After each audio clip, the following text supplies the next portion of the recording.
Today's video topic: Solar Energy, presented by Team 3. ជា Solar Crew និងជា Solar អ្នកទាំងអស់គ្នាខ្ញុំដំណើរក្រុមទី3ដែលមានប្រធានបទការទាញយកប្រយោជន៍ពីធម្មពលពន្លឺព្រះអាទិត្យដែលសមាជិករបស់ខ្ញុំ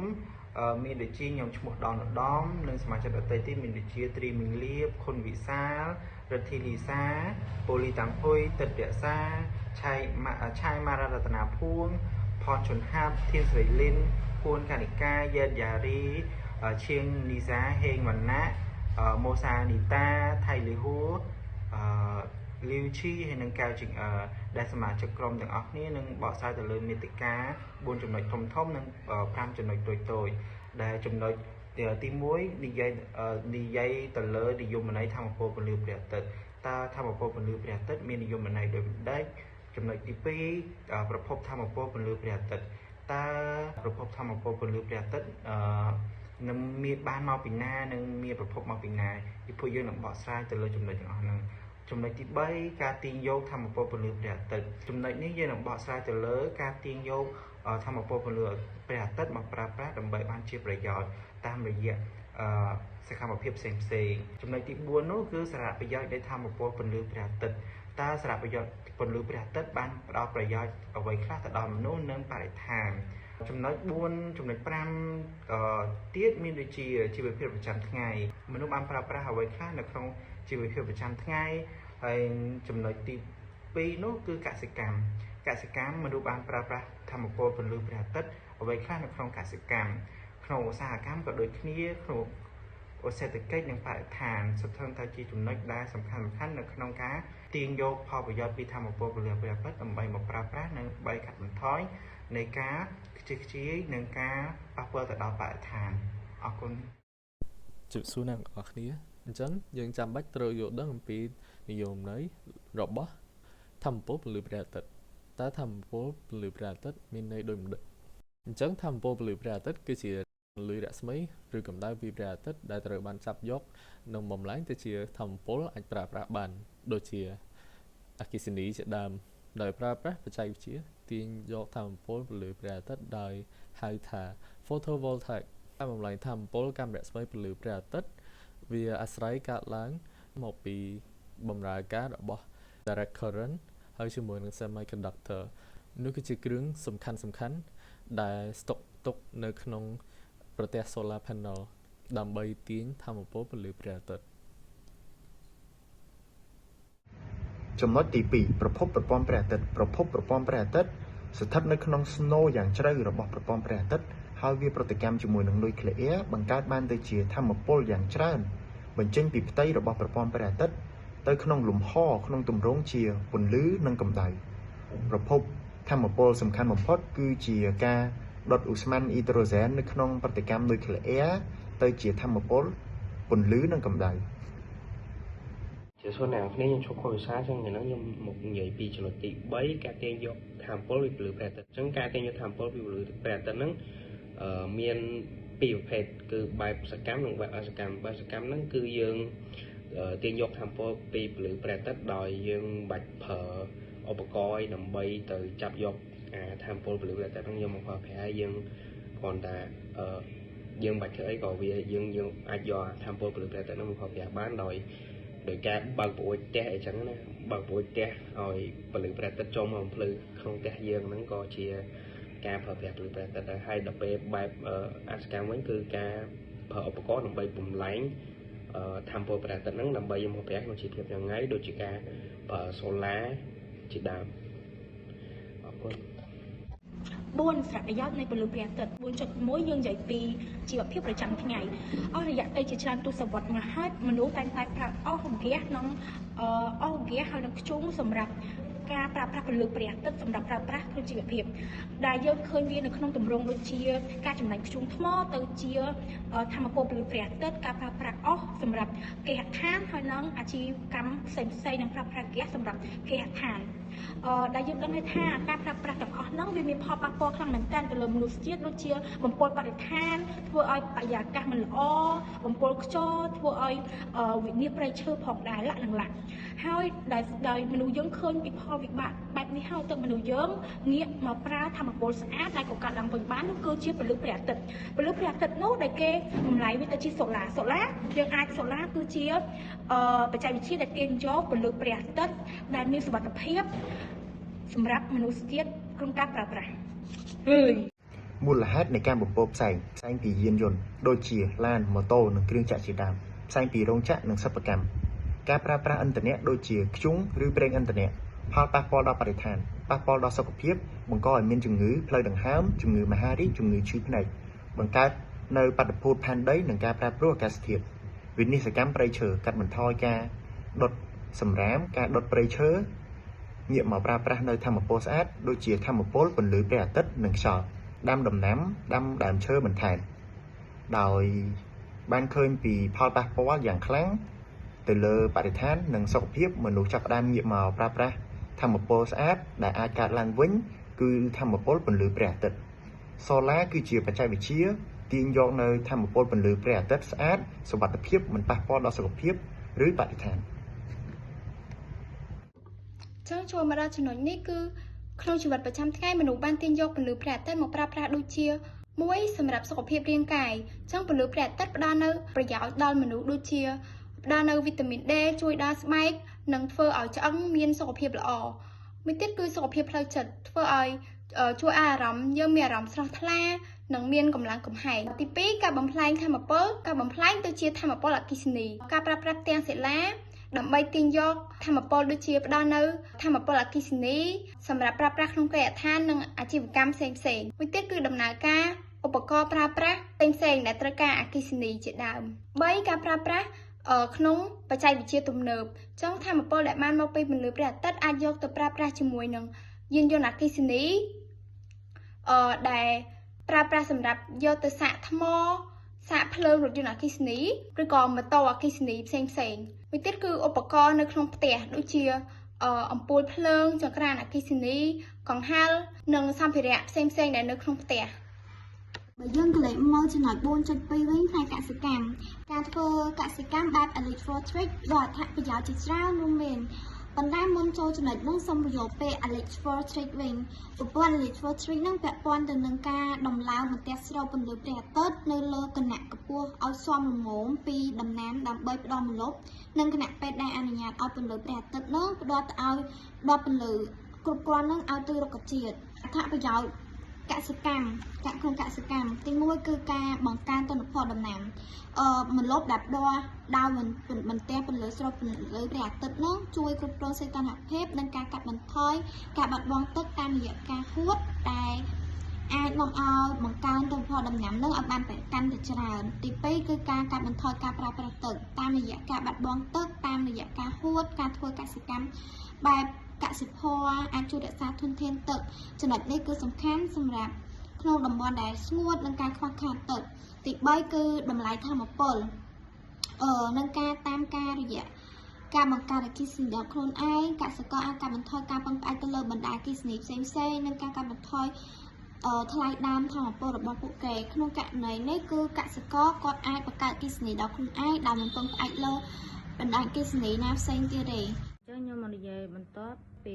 ផ្នែកកសិកម្មអញ្ចឹងការទាញយកផលប្រយោជន៍ពីពន្លឺព្រះអាទិត្យផ្នែកកសិកម្មនឹងវាជួយកាត់បន្ថយការបំភាយឧស្ម័នផ្ទៃកញ្ចក់និងបង្កើនធម្មពលឡើងវិញបានស្អាតនិងកាត់បន្ថយតម្រូវការសម្រាប់ឥន្ធនៈផូស៊ីលអញ្ចឹងធម្មពលស្អាតហ្នឹងវាមានដូចជាព្រះអាទិត្យខ្យល់ទឹកដែលអាចប្រើប្រាស់ម្ដងហើយម្ដងទៀតមិនចាស់អស់រីឯឥន្ធនៈផូស៊ីលវារួមមានដូចជាសាំងធ្យូងថ្ម ប្រេងដែលអាចដុតនិងបញ្ចេញអូស្មန်កាបូនិកបានច្រើនហើយមួយទៀតការធ្វើពាណិជ្ជកម្មនៃប្រាក់ចំណូលតាមរយៈការបង្កើតទាំងអាហារនិងអគ្គិសនីអញ្ចឹងវាជួយទាំងអស់នេះវាជួយបង្កើនប្រាក់ចំណូលការមានស្ថិរភាពហិរញ្ញវត្ថុការកាត់បន្ថយហានិភ័យជាដើមចំណុចមួយទៀតនោះប្រព័ន្ធ aggravative ពាក់ព័ន្ធនឹងការដំឡើងបន្ទះស្រូបពន្លឺព្រះអាទិត្យនៅកម្ពស់សមស្របលើដំណាំ ដើម្បីផ្ដល់ម្លប់ខណៈពេលដែលវាអនុញ្ញាតឲ្យពន្លឺព្រះអាទិត្យគ្រប់គ្រាន់ទៅដល់រុក្ខជាតិ Agrivoltaic ហ្នឹងគឺជាប្រព័ន្ធដែលដំឡើងបន្ទះស្រូបពន្លឺព្រះអាទិត្យដូចជា solar អញ្ចឹងវាជួយកាត់បន្ថយកម្ដៅខ្លាំងជួយរក្សាសំណើមដីរក្សារុក្ខជាតិពីការស្ងួតមិនឲ្យវាបាំងពន្លឺទាំងស្រុងដំណាំនៅតែអាចធ្វើរស្មីសំយោគបាន ចូលមកដល់ចំណុច 4.3 និយាយអំពីឧស្សាហកម្មគឺជាសកម្មភាពដ៏ធំទូលាយនៃវិស័យសេដ្ឋកិច្ចដែលដើរតួនាទីយ៉ាងសំខាន់ក្នុងការជំរុញសេដ្ឋកិច្ចជាតិឲ្យមានការអភិវឌ្ឍនិងមានភាពរីកចម្រើនហើយការប្រើប្រាស់ថាមពលព្រះអាទិត្យអាចជួយកាត់បន្ថយថ្លៃអគ្គិសនីមួយរយៈពេលវែងជាពិសេសសម្រាប់រោងចក្រសហគ្រាសណាដែលប្រើប្រាស់ថាមពលច្រើននៅប្រទេសកម្ពុជាសប្តាហ៍ថ្ងៃមានរោងចក្រសហគ្រាសជាច្រើនដែលបានទាញយកថាមពលពន្លឺព្រះអាទិត្យទៅប្រើព្រោះដើម្បីកាត់បន្ថយថ្លៃចំណាយទៅលើអគ្គិសនីហើយក្នុងនោះក៏មានដូចជាក្រុមហ៊ុនខ្មែរ Beverages ជាដើមដែលបានទាញយកថាមពលពន្លឺព្រះអាទិត្យទៅប្រើប្រាស់ដើម្បីកាត់បន្ថយថ្លៃចំណាយអគ្គិសនីជាដើមកាត់បន្ថយការបំពុលបរិស្ថានទោះបីក្នុងអាជីវកម្មមួយចំនួនมันអាចពឹងផ្អែកទាំងស្រុងលើថាមពលពន្លឺព្រះអាទិត្យបាន 100% ក៏ការបញ្ចេញឧស្ម័នពុលកាត់បន្ថយបានខ្លះដែរក្នុងចំណុចនេះមានន័យថាទោះបីក្នុងអាជីវកម្មមួយហ្នឹងឬក៏សហគ្រាសមួយហ្នឹងអត់អាចប្រើប្រាស់ថាមពលពន្លឺព្រះអាទិត្យបានទាំងស្រុងមានន័យថាប្រើប្រាស់អគ្គិសនីខ្លះថាមពលពន្លឺព្រះអាទិត្យខ្លះក៏ដោយវាអាចជួយកាត់បន្ថយការបំពុលបរិស្ថានទាំងស្រុងដែរប៉ុន្តែវាក៏អាចជួយកាត់បន្ថយបានខ្លះដែរអញ្ចឹងណាថាមពលពន្លឺព្រះអាទិត្យមិនបញ្ចេញឧស្ម័នឬសារធាតុពុលផ្សេងៗវាជាឧស្ម័នបរិសុទ្ធអញ្ចឹងវាអត់បញ្ចេញឧស្ម័នកាបូនឬសារធាតុពុលផ្សេងៗទេដែលជាហេតុធ្វើឲ្យជួយការពារបរិស្ថាននិងការឡើងនៃកម្ដៅព្រះអាទិត្យនិងឬក៏អាកាសធាតុប្រែប្រួលផ្សេងៗ 4.4 សេដ្ឋកិច្ចថាមពលពន្លឺព្រះអាទិត្យមានសារៈប្រយោជន៍ដល់សេដ្ឋកិច្ចដូចជា 1. កាត់បន្ថយអគ្គិសនីចំណាយអគ្គិសនីការប្រើប្រាស់បន្ទះសូឡាជួយដល់អាជីវកម្មនិងកាត់បន្ថយការចំណាយលើវិក័យបរិយាអគ្គិសនីប្រចាំខែមានលទ្ធភាពសន្សំប្រាក់សម្រាប់វិនិយោគទៅលើវិស័យផ្សេងៗចំណុចទី 2 បង្កើតឱកាសការងារឧស្សាហកម្មថាមពលដើរដោយពន្លឺព្រះអាទិត្យបង្កើតការងារថ្មីជាច្រើនចំណុចទី 3 សេដ្ឋកិច្ចស្ថិរភាពតម្លៃថាមពលខុសពីប្រេងឥន្ធនៈឬហ្គាសដែលមានតម្លៃប្រែប្រួលតាមទីផ្សារពិភពលោកថាមពលពន្លឺព្រះអាទិត្យគឺជាថាមពលដែលមានតម្លៃថេរមិនព្យាករបានក្នុងរយៈពេលវែងចំណុចទី 4 ទាក់ទាញវិនិយោគពីបរទេសប្រទេសដែលមានគោលនយោបាយថាមពលស្អាតច្បាស់ណាស់តែងតែទាក់ទាញក្រុមហ៊ុនអន្តរជាតិធំៗដែលចង់បានផលិតផលបៃតងឲ្យមកវិនិយោគនិងបង្កើតរោងចក្រនៅក្នុងប្រទេសរបស់ខ្លួនចំណុចទី 5 កាត់បន្ថយការនាំចេញនិងនាំចូលការផលិតផលដោយខ្លួនឯងជួយឲ្យប្រទេសកាត់បន្ថយការពឹងផ្អែកលើការនាំចូលប្រេងឬនិងអគ្គិសនីពីបរទេសដែលជួយឲ្យតុល្យភាពពាណិជ្ជកម្មជាតិកាន់តែរីកចម្រើនចំណុចទី 6 ការអភិវឌ្ឍតំបន់ជនបទប្រព័ន្ធសូឡាខ្នាតតូចជួយឲ្យតំបន់ដាច់ស្រយាលមានអគ្គិសនីប្រើប្រាស់ដែលជួយជំរុញសកម្មភាពសេដ្ឋកិច្ចខ្នាតតូចនៅតាមតំបន់សហគមន៍កាន់តែរីកចម្រើនចូលដល់ចំណុចបន្ទាប់ 4.5 បរិស្ថានការប្រើប្រាស់ថាមពលពន្លឺព្រះអាទិត្យគឺមានសារៈសំខាន់សម្រាប់ការការពារបរិស្ថានពីព្រោះតែវាគឺជាថាមពលដែលស្អាតដែលមិនអាចបង្កឲ្យមានការបំពុលទឹកដីខ្យល់ចំពោះបរិស្ថាននេះការទាញយកថាមពលពន្លឺព្រះអាទិត្យគឺមានសារៈសំខាន់ចំពោះបរិស្ថានដែលមាន5ចំណុចគឺទី1គឺវាជួយរក្សាទុកនូវធនធានធម្មជាតិនិងជួយបង្កើនគុណភាពជីវិតរបស់មនុស្សហើយធ្វើឲ្យបរិស្ថានកាន់តែស្អាតឧទាហរណ៍ទៅលើការដាំដើមឈើដែលជួយរក្សាទុកនូវធនធានធម្មជាតិពីព្រោះតែដើមឈើបានផ្ដល់អុកស៊ីសែនសម្រាប់មនុស្សរស់ដង្ហើមកាត់បន្ថយការឡើងកម្ដៅផែនដីការការពារបាក់ដីនិងទឹកជំនន់ទី2គឺការប្រើប្រាស់ថាមពលពន្លឺព្រះអាទិត្យជំនួសឥន្ធនៈដូចជាថ្មឬក៏ប្រេងឥន្ធនៈអាចកាត់បន្ថយការបញ្ចេញនូវឧស្ម័នកាបូនដែលជាមូលហេតុនៃការកើនឡើងនៃកម្ដៅសីតុណ្ហភាព3និយាយទៅលើការរក្សាតុល្យភាពអេកូឡូស៊ីគ្រប់គ្រងសីតុណ្ហភាពវដ្តទឹកនិងរដូវកាលជួយស្ថិរភាពបរិស្ថានចំណុចទី 4 គឺនិយាយពីការអភិរក្សធនធានធម្មជាតិការប្រើប្រាស់ថាមពលព្រះអាទិត្យជំនួសថាមពលរ៉ែនិងឥន្ធនៈកាត់បន្ថយការខូចខាតនៃធនធានធម្មជាតិ